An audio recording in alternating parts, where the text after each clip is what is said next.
원인들 중에서 뭐 이렇게 상당히 떨어지는 그런 사망 원인이 있고 이렇게 많이 올라가는 그런 사망 원인들이 있는데 저는 많이 올라가는 것들만 이렇게 조금 추려봤어요.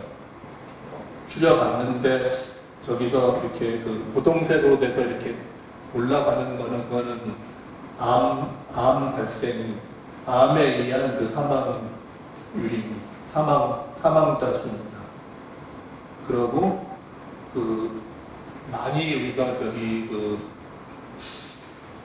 올라갔다고 볼 수 있는 것들이 대체로 암에 관련된 거, 그 다음에 정신이라든지 신경계통에 관련된 그런 질병들, 그런 것들이 원인이 돼서 사망하는 사람들이 급증을 했다. 그 다음에 또 호흡기 계통의 그 질환이 많이 늘어났다. 근데 호흡기 계통의 질환이라고 하는 거는 옛날에는 못 먹어가지고서 이 폐결에 그런 게 있었다면은 지난 20년간, 그 시대는 그렇게 해서 늘어나는 거라기보다는 이거는 어떤 상당히 도시화가 되면서 뭔가 사람들의 대기 환경이 좋아지지 않은 거로 볼 수밖에 없어요. 그리고 뇌신혈관계 질환 이런 것들은 아주 경무, 과로, 스트레스 이런 게 원인이 되는 건데 저런 것들이 급증했다. 그런 거를 지금 얘기를 할 수밖에 없습니다. 그러면은 이제 거의 끝났는데 지금까지 우리가 살펴본 지난 2000년서부터 한 20년간의 기간에 그런 전개된 것들이 경제가 이렇게 커지고 우리나라가 이 신자유주의라고 이런 어떤 이 시장 개방 이런 거를 겪으면서 자연스럽게 이렇게 거쳐가야 되는 과정이고 그냥 불가피하고 자연스럽고 받아들여야 되는 그러한 거냐, 아니면은 이거는 좀 안 좋다, 이거는 뭔가 심각하다, 어떤 대립, 앞으로는 이렇게 해서는 곤란하고 바꿔야 되느냐, 이런 것들을 우리가 좀 심사숙고를 해볼 필요가 있다는 거죠. 근데 우리나라의 그런 산업을 보게 되면은 우리나라의 제조업들을 갖다가 한 20가지 정도로 이렇게 분류한 건데요. 거기서 보게 되면은 대부분이 이렇게 큰 산업들로 돼 있는 것들은 소재 산업들이에요. 소재, 그러니까는 산업에 이렇게 중간재로 들어가는 철강이라든지 무슨 시멘트라든지 이런 화학 물질이라든지 그런 산업들이 이렇게 규모가 크고 또 그런 산업들일수록 부가가치가 낮아요.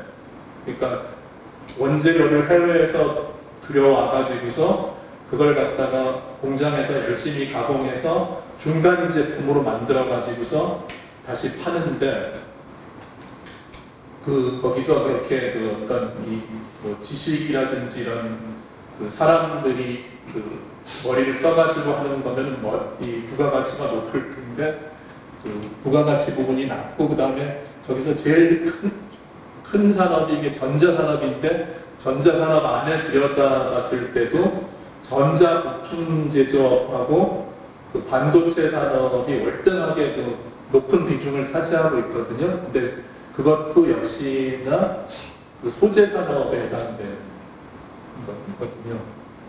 그러니까 다른 어떤 통신이나 음향장비 이런 쪽보다는 이제 저런 어떤 소재 산업에 해당되는 거고, 그러면은 우리나라 산업의 특징이 조금 짐작이 되죠. 우리나라는 전 세계의 분업 구조에서 그런 어떤 최종 소비재가 아니라 중간재를 생산하는데 특화가 돼 있구나. 그런 걸 알 수 있고, 또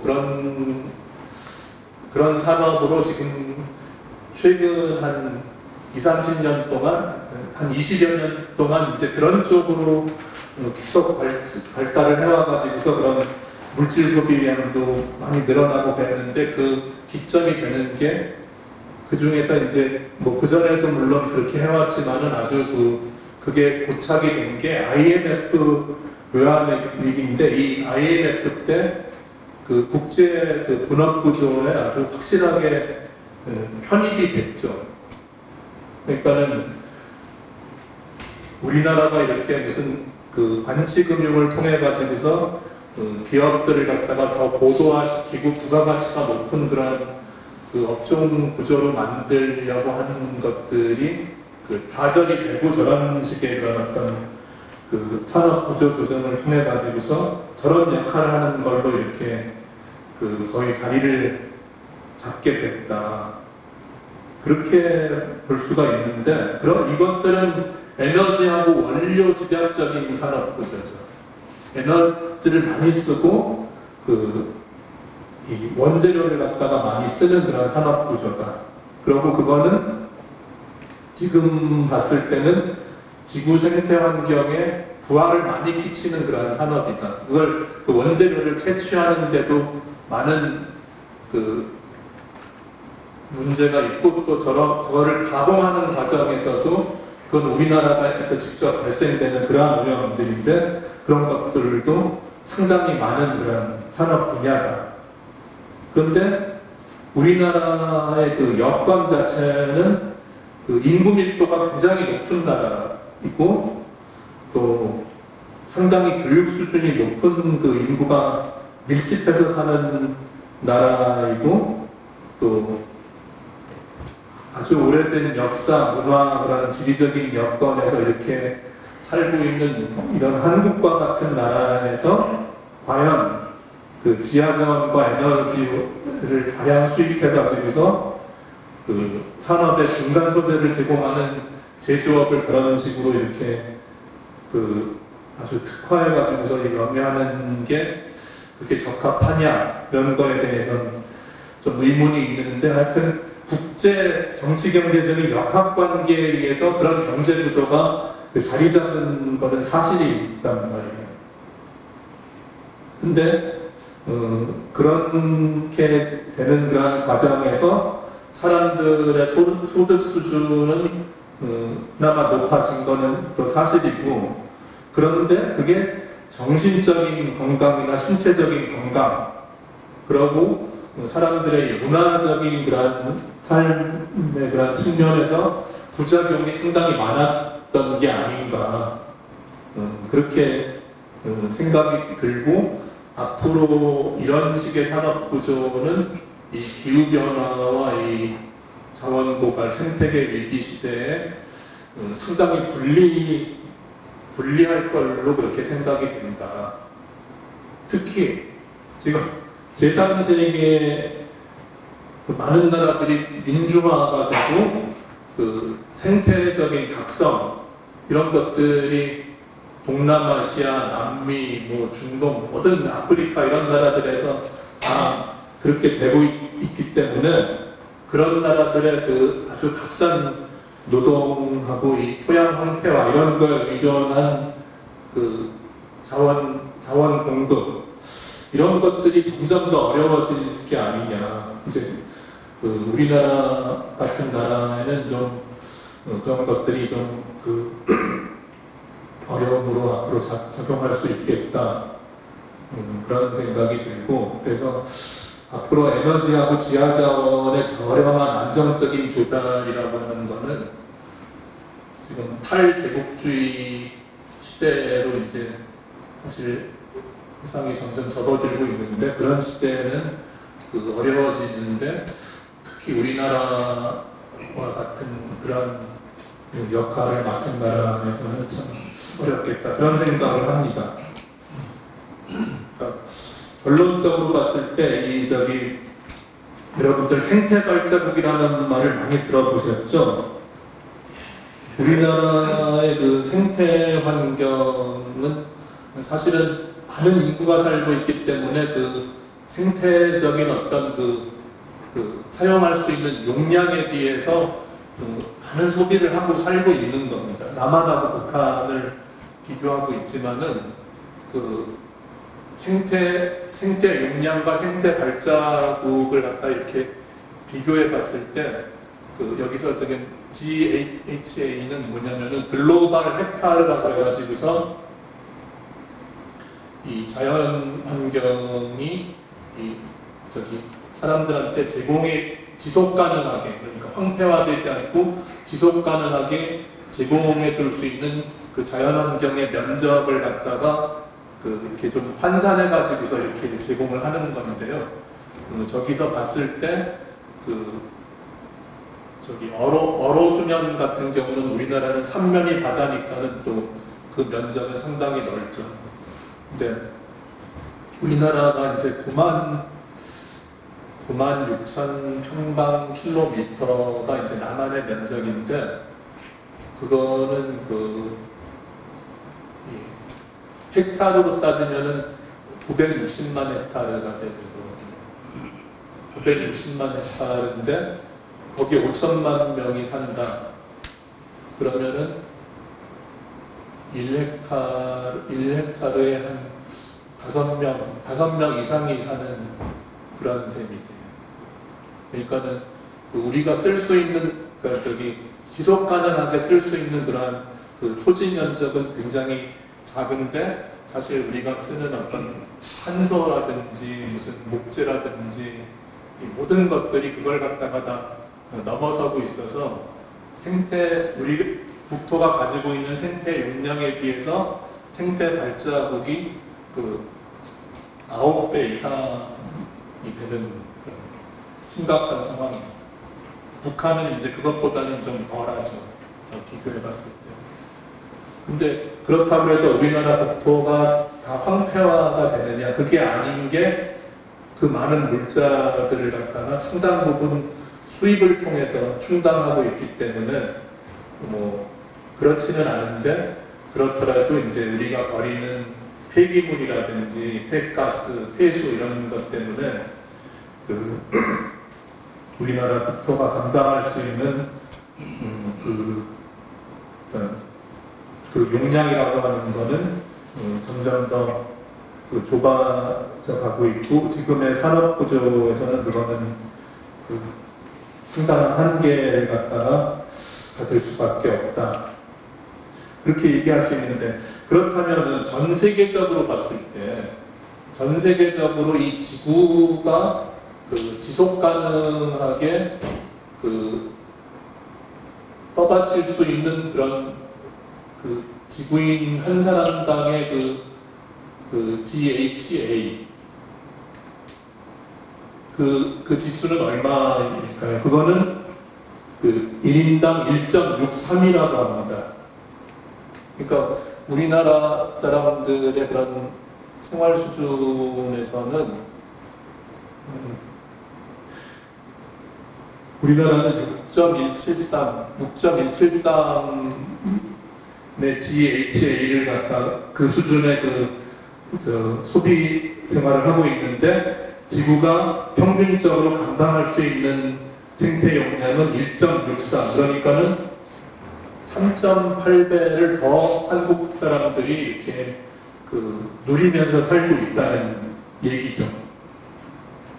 그러니까는 아주 엄격한 도덕적인 기준을 적용을 한다면은 이 지구상의 모든 사람들이 평등하게 살면서 지구도 망가지지 않고 생활을 할 수 있는 그러한 소비 수준으로 우리가 이렇게 그걸 줄이든가, 생활 소비 수준을 줄이든가, 아니면은 인구를 줄이든가, 이런 어떤 대책이 있어야 되는 거죠. 그게 아주 수학적으로 딱 나오는 그런 답이 되는데, 그게 과연 가능하겠는가?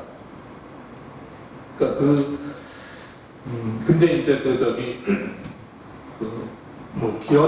무슨 기업체라든지 정부 이런 데에서는 디커플링이 가능하다, 그런 얘기를 합니다. 그러니까 GDP, 그러니까 우리나라 국민소득 수준은 이렇게 올라가면서 소득 수준은 올라가는데 물질 사용량은 이렇게 떨어지게끔 할 수 있다. 그런 그래프를 그려놓고 그게 가능하다고 그렇게 이야기를 하는데, 근데 생태경제학자들은 그거를 부정합니다. 그러니까 그거는 그게 오래 지속될 수 있는 게 아니다. 그러니까 그 물질 사용량을 줄이면서 아주 고부가가치적인 그런 그 생산물들을 만드는 걸 생각할 수 있잖아요. 그러니까 우리가 쉽게 얘기해서 무슨 이런 전자제품도 아주 조그맣게 만들면서 고성능으로 만들어서 돈은 많이 버는데 물질은 굉장히 조금밖에 사용을 안 하고 에너지도 거기에 비례해서 적게 쓰고 이렇게 하면 될 것처럼 그렇게 생각을 하는데 그거는 불가능하다. 그러니까는 거기 그 아주 정밀한 그런 그 제품들에 들어가는 그 중간재라든지 이런 것들은 다 감춰져 있는 거고 사실은 그거는 불가능하다. 그러면은 어떻게 앞으로 우리가 노력을 해야 되느냐, 저런 상황에서. 사실은 GDP의 성장을 갖다가 계속 추구를 하거나 지금의 어떤 이 TV나 신문 이런 데서 보는 것처럼 이 금융권에서 이렇게 얘기하는 것처럼 이렇게 계속 소득 성장률을 갖다가 따지고 그러는 상황에서는 물질 사용량을 줄이는 것은 불가능하다는 게 이런 학자들의 주장이죠. 그러니까는 이 목표를 바꿔야 된다. 그렇게 얘기를 합니다. GDP가 아니라 사람들의 그 행복이나 이 복지나 이런 것들을 화폐 단위가 아니라 어떤 그 다른 어떤 그 여러 가지 문화적인 측면, 건강에 관한 측면 이런 것들을 반영한 그런 그 행복지수, 복지지수 이런 걸로 바꿔서 그런 것들을 향상시키는 거를 목표로 삼아야 된다. 근데 저런 실상을 보게 되면은 그렇게 해야지 그게 사실은 맞는 거죠.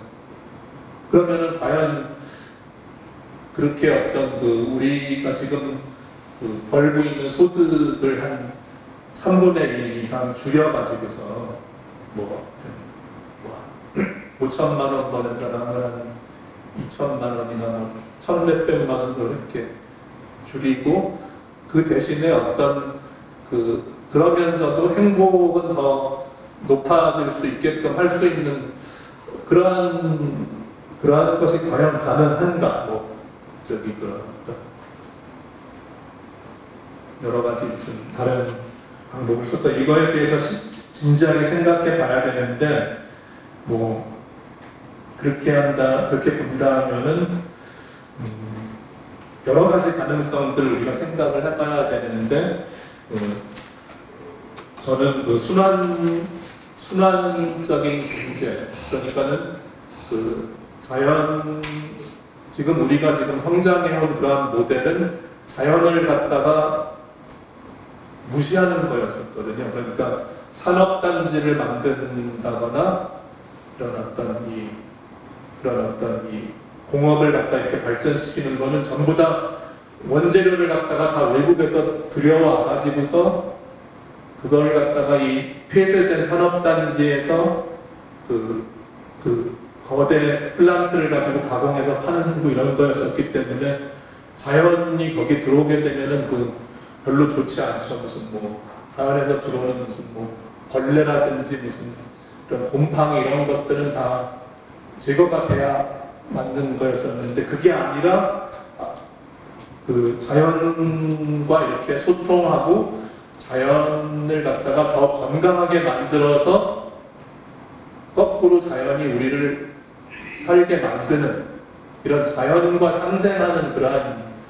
경제 속으로 우리가 또 가능성을 찾아야지 되는데 그렇게 하려면은 여러 가지 자연, 우리나라의 이 지리적인 풍토라든지 지금까지 살아왔었던 그 역사적, 문화적인 이런 배경, 이런 것들에 대한 지식을 갖다가 우리가 많이 공부를 하고 거기서 어떤 힌트를 얻어서 자연을 더 그 활기 있게 만들어서 그게 경제에도 더 플러스가 되게끔 하는 그러한 쪽으로 연구를 해야 되는데, 이제 그런 거를 저는 그 순환경제라고 이렇게 이름을 붙인 거죠. 근데 지리학자들은 그런 그 생활 번역들을 갖다가 저런 식으로 이렇게 나누죠. 이 물의 흐름에 따라 가지고서 이렇게 그 분수기라고 그러죠. 산으로는 이렇게 막혀 있고 물로 이렇게 통하는 그런 어떤 생활 번역이 있는데, 저 생활 번역별로 그 의식주의 문화가 다르고 사람들의 사고방식이라든지 그 모든 것들이 전통적으로 이루어져 왔었던 거죠. 그러니까 저거는 큰 번역이고 이쪽으로 갈수록 이제 작은 번역인데, 근데 이제 저 압록강 유역 그쪽은 사실은 중국하고 이 조선하고 사실은 같은, 옛날부터 같은 그런 생활 번역이었었던 게 맞는 거죠. 그러니까 지금의 행정구역이라든지 이런 것들은 그런 자연적으로 형성되어 왔었던 이 순환경제 번역하고 비슷한 것 같지만은 상당히 다르고 그냥 이렇게 행정편의적으로 만들어져 왔었던 거고, 그래서 저런 식으로 해가지고서 사람들한테 그 고도의 그 자치권을 줘가지고서 그 경제적인 공동체를 이루고 그렇게 하는 것이 우리나라가 앞으로 나가는데 하나의 돌파구가 될 수도 있겠다는 그런 생각을 많이 하고, 그래서 저는 그런 관점으로 한국 경제를 좀 비판적으로 지금 보고 있고, 여러분들한테 그런 얘기를 좀 제시하고 싶었습니다. 일단 저의 발표는 여기서 마치겠습니다.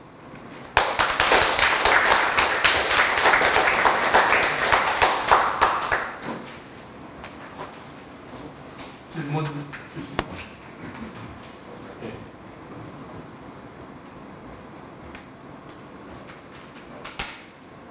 아무 질문이나 좋습니다. 네. 네, 좋은 아이 감사합니다. 제가 찾아봐야 되는데 그래도 오늘 이 분야 연구를 많이 했으니까 여쭙고 싶은 하나 있는데, 아까 우리 남한과 북한의 생태 용량 대비 생태 발자국 지수를 비교해 주시는데, 혹시 독일에 대한 그런 수치가 만약에 있다면 그게 남한과 북한에 비교해서 어느 정도인지 혹시 그걸 혹시 알 수 있을까요? 다 나와 있습니다. 아, 그래요? 다 나와 있는데 제가 보지는 않아요. 네, 알겠습니다. 근데 상당히 여유가 있을 것 같아요. 크기 때문에. 그리고 이제 단지 그러니까 독일이라는 어떤 그 생태 용량이 커서 생기는 것으로만 분석이 된다면, 일단 우리가 독일 경제처럼 그렇게 변화를 하더라도 우리는 생태 용량이 작다면, 그래서 한번 여쭤보고 싶었거든요.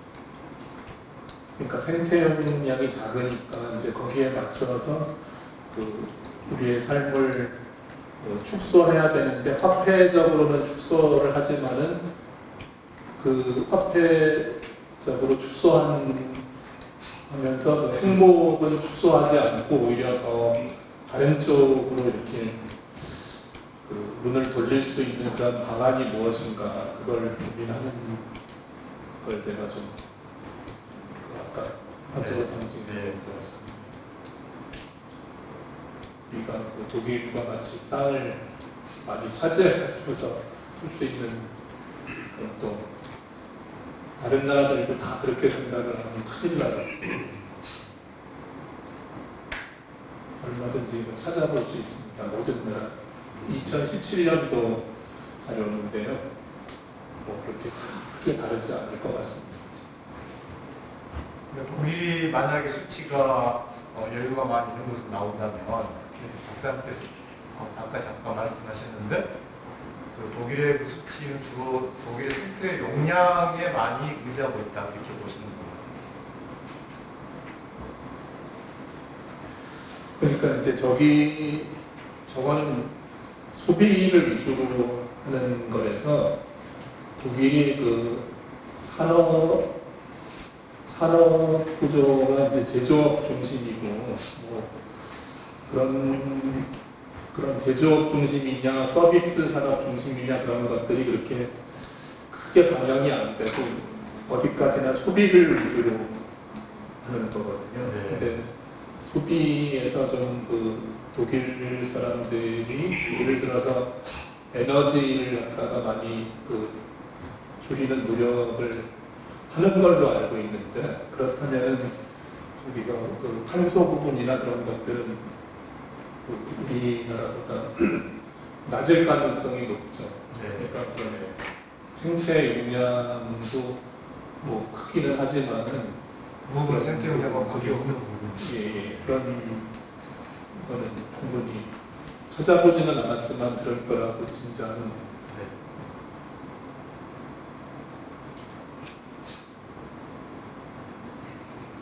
아까 그 전기에 대해서 말씀을 하셨는데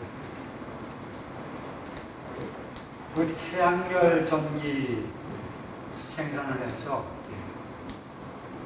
그러니까 자가 전기 생산이 되겠죠. 이 건물마다 이렇게 의무화할 수는 없는지 그게 좀 궁금하거든요. 내가 사는 지금 건물은 옥상에 이제 그 태양열 발전 설비가 있어서 승강기를 그냥 일반 전기가 아니라 생산한 태양열 전기로 쓰고 있거든요. 옥상이 다 있는데, 건물마다 옥상이 다 있는데, 왜 우리는 그렇게 소극적일까? 적극적이지 못할까? 이런 생각을 했습니다. 제가 2008년도에 중국에서 좀 생활을 했었는데, 거기는 건물 옥상마다 다 무조건 다 태양열 그 발전 설비를 다 설치를 해놨어요. 그래서 뭐 기본적인 거 쓰고, 그 다음에 온수 같은 거 있죠? 이것도 다 쓰는 걸 봤어요. 그러면 그쪽 뭐 있었던 곳이 산동성인데 거기나 우리나라나 그 뭐라 그럴까, 그러니까 미도가 비슷하다. 일조량 거의 조건 비슷한데 그쪽은 그렇게 적극적으로 사용을 해서 설치를 해서 필요하게 쓰고 있는데 생산을 해서 우리는 이게 의무가 아닌가요? 지금 건축을 할 경우 옥상에 가능한 그런 설치가 가능한 곳에 이것이 의무적으로 하는 건지 아니면 자기가 찾아가가지고서 이렇게 자발적으로 하게 돼. 지금 그런 상황인가요? 너무 좀 안일하다 그런 생각이 들거든요. 그러니까 의무화하는 거는 이제 그런 중국과 같은 그런 정치적인 상황과 역사에서는 그걸 더 하기가 쉬운데 우리나라도 그 행정이 그렇게 나서면은 뭐 100%는 하지 않지만은 상당히 그런 모습을 봤을 때 아무리 그 체제가 다르더라도 이거에 관련해서는 중국이 훨씬 앞서가 있구나 그런 생각을 했어요. 실질적으로 지금 우리도 그 생각이 쓰면서 이렇게 편리하고 우리가 물론 뭐 설치할 때는 돈이 좀 들어가지만 그 수십 년 쓰면은 다 뺄 수가 있거든요. 설치 비용 보조도 해주고 이런 것을 왜 우리는 기울일까? 왜 이렇게 안주할까? 독일 같은 경우라면 아마 그 제가 지금 생각이 났는데 저 동대문 그 디자인 플라자 있지 않습니까? 네. 그 운동장을 다 허물고 이렇게 건물을 한 건데 거기 지나갈 때마다 또 그런 생각이 들어요. 독일 사람들 같았으면은 저 벽에다 다 아마 태양광 그 지별판을 설치를 해서 거기에 필요한 건물 사용에 필요한 그 전기를 자가 생산을 해서 쓰지 않을까 그런 생각을 뭐 볼 때마다 그런 생각을 하거든요. 아무튼 우리는 너무 진짜 아니하다. 지금 세계는 다 유럽 같은 경우는 이런 시대로 지금 급속하게 뭐 제가 그걸 뭐랬죠?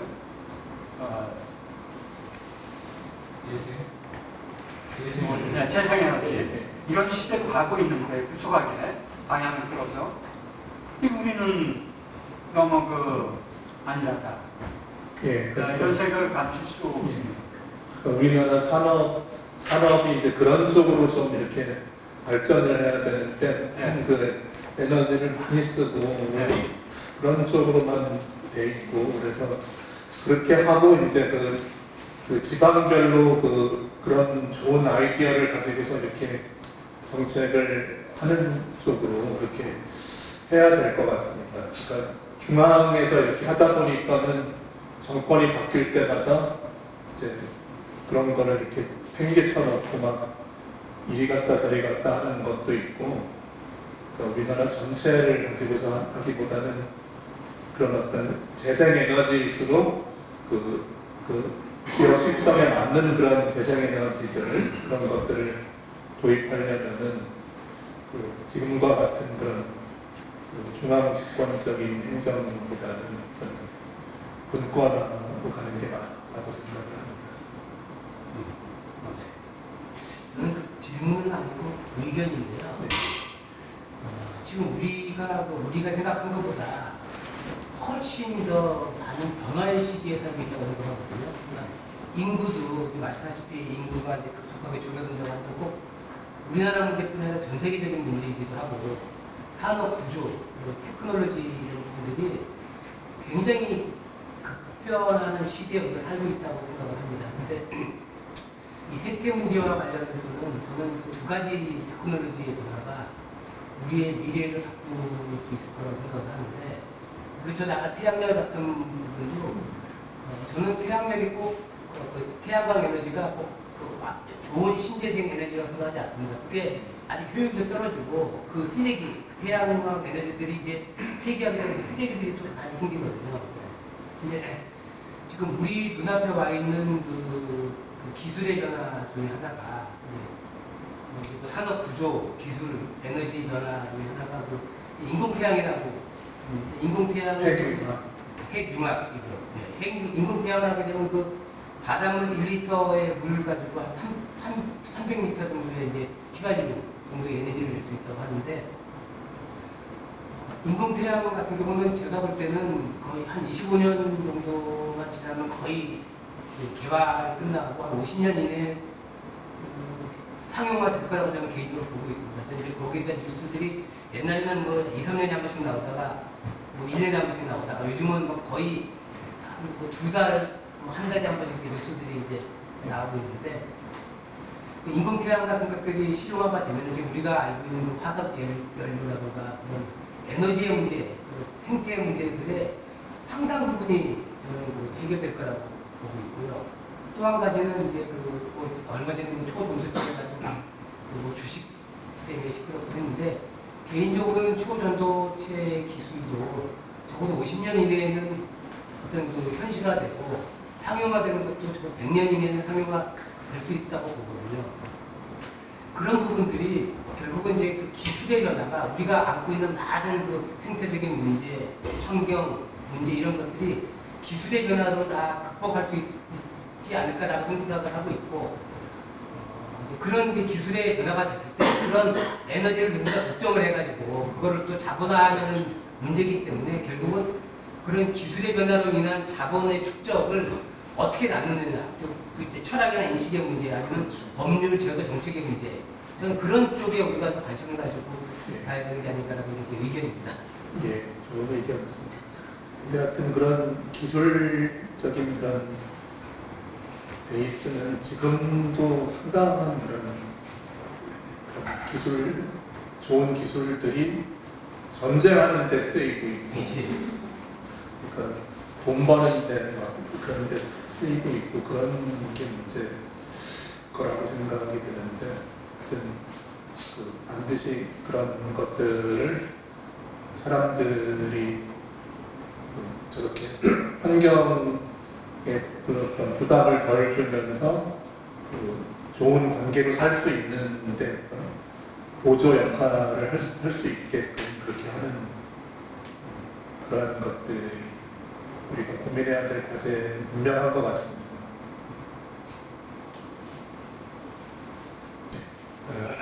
아까 태양열에 관련돼서 말씀을 드리고자 하는데요.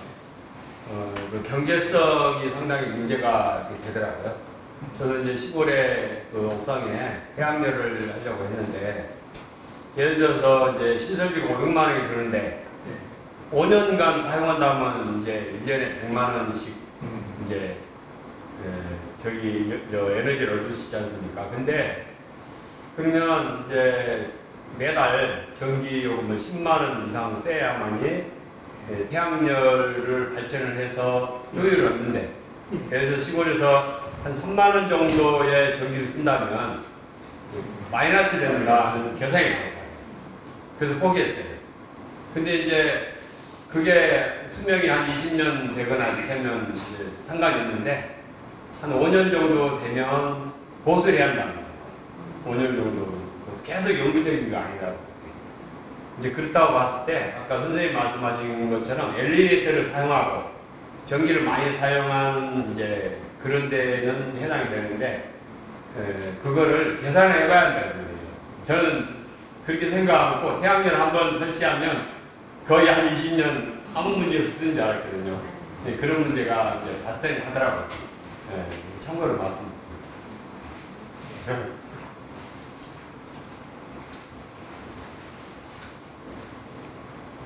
저기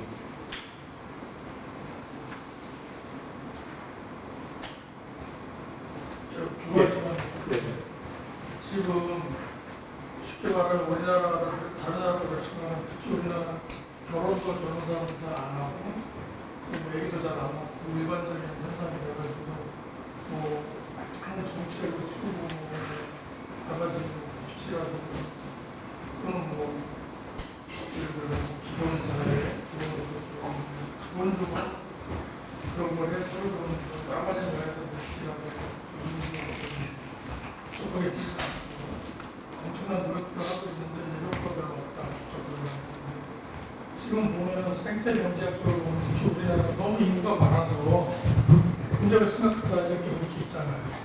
그럼 적절하게 인구가 주는 게 좋은 게 아니냐.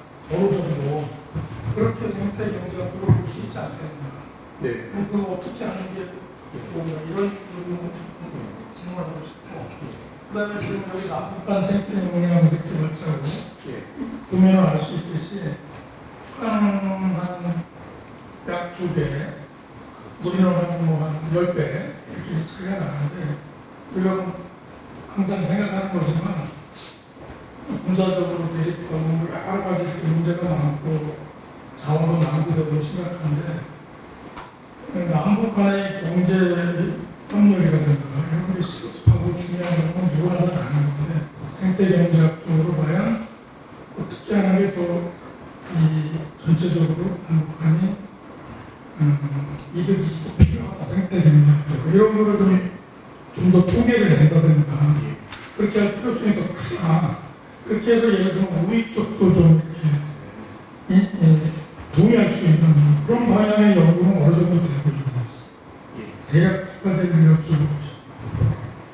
두 번째 것부터 말씀드리자면, 사실 남한에는 인구가 많기 때문에 어떤 음식물 쓰레기도 많이 발생되고, 음식물 쓰레기들이 이렇게 비료로 만들어지는 것도 많거든요. 근데 비료들을 너무 많이 주면 또 안 좋아요. 토지래. 그래서 북한은 그에 비하면 많이 척박하고 그렇게 돼 있죠.